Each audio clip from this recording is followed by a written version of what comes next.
All right, here is my new project. It'll probably be like a 2 year project again, kind of like the Stinson.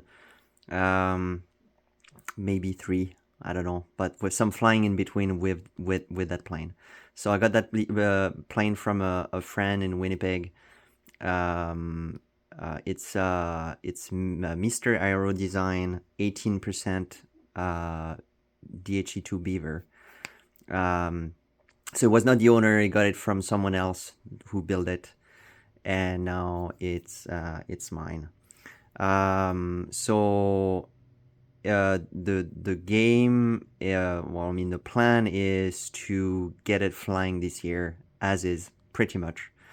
Um, and if it make it through the whole season, I will get some floats that are also sold from the same company, meant for that beaver, and fly it on floats at the float fly of the season 2027.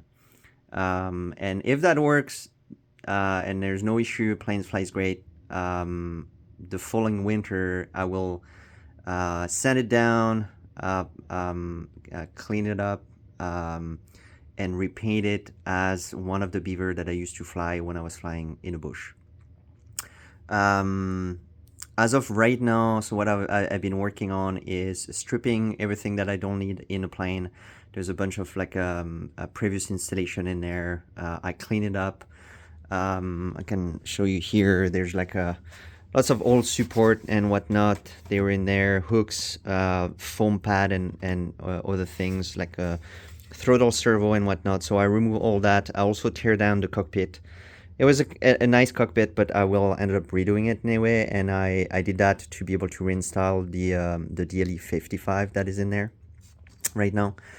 I remove all the servos to be able to test them and make sure they're working fine.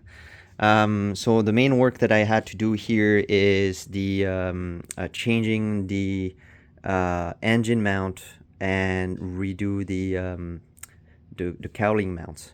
So I already ordered some replacement for the cowling because I want it been already pre-cut here for a G38 probably, and then probably went and certainly went on to, got a G42, which is what my friend had before.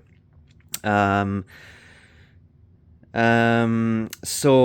I just don't want to have to fix up all that fiberglass, even like knowing that the manufacturers still make those cowls. So I asked him to send me this cowling and this rear cowling as well. So I had to get rid of like the old wooden mount. It was basically a wooden box with like about almost a kilogram, 900 gram, so close to 2 pounds of lead that was in the nose. So that will probably be a proof that the plane is pretty tail heavy. So I'll have to assess that. So I went with a 55 because my friend told me that it was already a heavy plane. I also plan to fly it on float, so I wanted to have like that extra power. It's meant for 38 cc. So that's a bit more, a bit more power. Anyway, so I got the mount done. Right now it's just a 3D printed kind of template. So it's just temporary to make a dry fit. I will use that as a template to cut and route the new plywood plate. Will be a plate made of plywood like that. The mount here, if you see them, maybe this one will be a bit more visible. This mount here is kind of like about the same shape than the wooden one that was here. Now it's made of PETG. So they will be remade in PETG white for now. And so there's like 3 mounts. So the cowling is in place. It's centered to the engine. That is the prop of the Stinson. It's a 22.8. I will probably end up having a 22.10 on here, but it's just to show the size. So it's definitely bigger than what it's supposed to be, but that's a smaller diameter prop that two-bladed prop I can put on that plane. I could possibly go with a 2010. I think it's 2010 or 2012. Can't remember, but like a smaller diameter three-bladed prop. But I'd like to stay two-blade because the plane I want to reproduce is a two-bladed prop. I'm gonna try to replace the tire with a bush tire because the Beaver looks better with bigger tires. A friend of mine has the 6 inches Jubro bush tire. So before I order them, I have to see his tires because the axle is a bit thicker on my Beaver than the one the wheel can mount on. So I have to see if I can actually drill those the rim to make it fit in there. Otherwise, I may have to stay with this one. But the plan is to have like bigger tire because it looks better, but also give me a bit more clearance, like 3/4 inch clearance with that big prop. It would be a good thing. Anyway, so that's the work for now. I ordered like the receiver, receiver remote switch, the ignition kill switch. I'm gonna order the prop and the wheels if that works, but the prop for sure.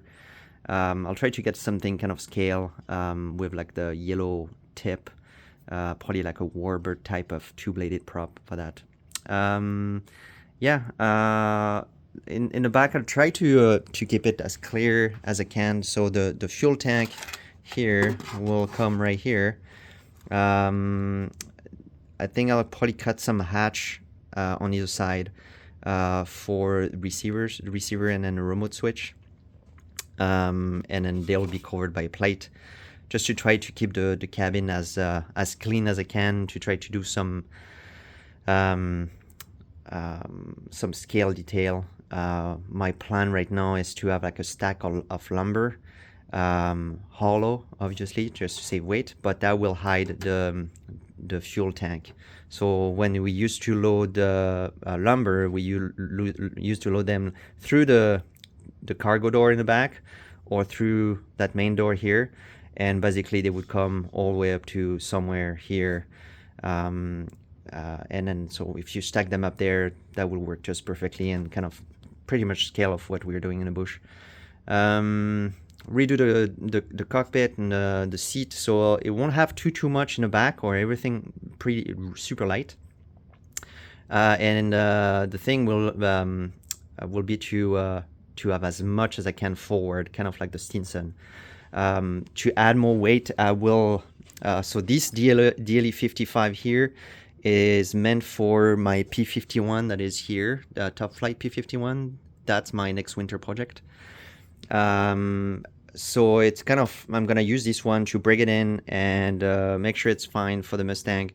And this one will be replaced by another DLE, but with a starter on it, because it's got a big cowl, lots of room, need lots of weight in the nose. So instead of putting lead, might as well add a starter on it, which if I end up flying that plane on floats will be useful because I won't have to stand in front of the plane to start it.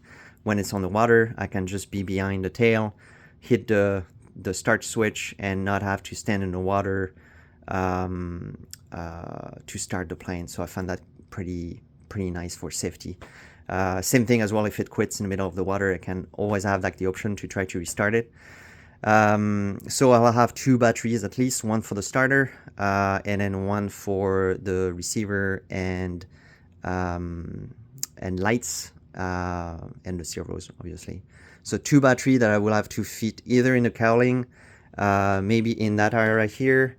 That section here on the real Beaver supposed to open. So when I get that new cowling, I could probably cut that here, and that's supposed to be the hinge. So replace that with a real hinge to be able to access the battery, and have some sort of baffle to protect the battery from the heat of the engine. So far from what I've seen, it's not necessarily an issue with the Stinson, but I haven't done I've done one flight with it, but I've done some run up, and I haven't had any issue with that. So we'll see how that goes. Yeah, it's pretty good plane. Like I'm thinking I would probably ended up doing some sort of panel, probably just scoring the panel line on the primer, and add rivets to it, just to make it look more scale. But I'll have to get rid of all that paint. It's been brushed on, so it's probably pretty thick. So I want to clean that paint, and add a bunch of detail to that. So I have to think of how to make it as light as I can. I don't want to add too much weight to the tail. There's things I can work on to make it lighter, like those plates that are way overbuilt here, and the servos are fine. They're like I think those one are for the elevators. I think one there's like maybe the rudder. I think those three are elevator rudders. I can get like lighter servos, probably half the weight of those guys. MKS makes those really nice tiny servo, HV 69 I believe. They're about half the weight of that. So I mean, we go from like 40-50 gram to 20-25 grams. So without just talking of grams, but everything counts when in the tail. Make those things lighter. Maybe rework those plates here to make them lighter. Yeah, there's things to do to make things a bit lighter. The final plane won't have that, so that's probably still a bit of weight that can be shed off the tail. Anyway, so that'll be an interesting project. Yeah, it'll take hopefully 2 to 3 years, unless I get new project in between. But I have the Mustang to do. That's next winter, and then this one will start in, so not that winter, it would be the following winter, and I don't know how long it'll take me to work on that, but hopefully less than the Stinson. So we'll see. There you go. Anyway, that's a 12 minutes video to show you what I have on the bench. See ya.